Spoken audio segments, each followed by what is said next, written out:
إن الحمد لله صلى وسلم على نبينا مصطفى محمد صلى الله عليه وسلم وعلى آله وصحبه أجمعين أما بعد أعوذ بالله من الشيطان الرجيم بسم الله الرحمن الرحيم സൂറ അൻ-നിസാ 103-ാമത്തെ വചനത്തിന്റെ വ്യാഖ്യാനം നോക്കൂ. നിങ്ങൾ മുൻ ആയത്തിന്റെ തന്നെ തുടർച്ചയാണ്. ആ യുദ്ധത്തിൽ നിന്നും നിങ്ങൾ സമാധാനമായാൽ നിങ്ങൾ നല്ല നിലയിൽ നമസ്കാരം നിലനിർത്തി പോരണമെന്നാൽ ഒരു സന്ദേശമാണ് ഈ ആയത്തിൽ കൂടി അല്ലാഹു നൽകുന്നത്.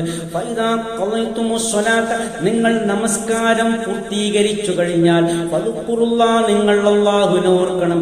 ഖിയാമൻ, നിന്നുകൊണ്ടും വഖുഊദൻ, ഇരുന്നുകൊണ്ടും വഅലാ ജുനൂബിക്കും, കിടന്നുകൊണ്ടും. നോക്കൂ, നിങ്ങൾ ഇരുന്നുകൊണ്ടും നിന്നുകൊണ്ടും കിടന്നുകൊണ്ടും നിങ്ങൾ അല്ലാഹുവിനെ സദാ ദിക്ർ ചെയ്യണം, അല്ലാഹുവിനെ സ്മരിക്കണം എന്നാണ് അല്ലാഹു സുബ്ഹാനഹു വ തആല പറയുന്നത്.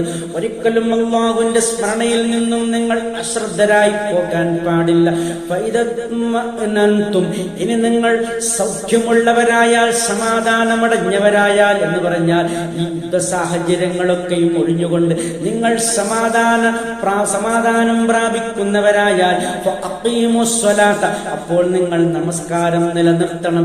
ഇന്ന സ്വലാത്ത, നിശ്ചയമായും നമസ്കാരം കാനത്ത് അലൽ മുഅ്മിനീന, മുഅ്മിനീങ്ങളുടെ മേലാകുന്നു കിതാബൻ മൗഖൂത, സമയം നിർണയിക്കപ്പെട്ട ഒരു നിർബന്ധ ബാധ്യതയാകുന്നു ആ ഫർള് നമസ്കാരം എന്നാണ് അല്ലാഹു സുബ്ഹാനഹു വ തആല ഈ ആയത്തിൽ കൂടി നമുക്ക് വ്യക്തമാക്കി തരുന്നത്. അത് കൃത്യമായതിന്റെ വക്തിൽ തന്നെ നമസ്കരിക്കണം. അല്ലാഹുവിന്റെ റസൂൽ സ്വല്ലല്ലാഹു അലൈഹി വസല്ലം നമുക്ക് പഠിപ്പിച്ചു തന്നെയാണ് അസ്സലാത്തു അലാ വഖ്തിഹാ, ആ നമസ്കാരം അതിന്റെ യഥാർത്ഥ സമയത്ത് തന്നെ നമസ്കരിക്കലാണ്. അതാണ് അല്ലാഹുവിന് ഏറ്റവും ഇഷ്ടപ്പെട്ടത്, ഏറ്റവും പ്രിയങ്കരമായതാണെന്ന് അല്ലാഹുവിന്റെ റസൂൽ സല്ലല്ലാഹു അലൈഹി വസല്ലം നമുക്ക് പഠിപ്പിച്ചു തന്നിട്ടുണ്ട്.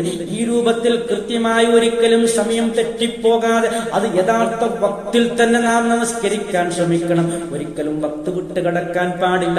അങ്ങനെ വക്ത് വിട്ട് കടന്നു കഴിഞ്ഞാൽ അവൻ കുറ്റക്കാരനായി മാറും. പിന്നെ അവന്റെ നമസ്കാരം അല്ലാഹു സ്വീകരിക്കുമോ ഇല്ലയോ എന്നുള്ളത് സംശയകരമാണ്.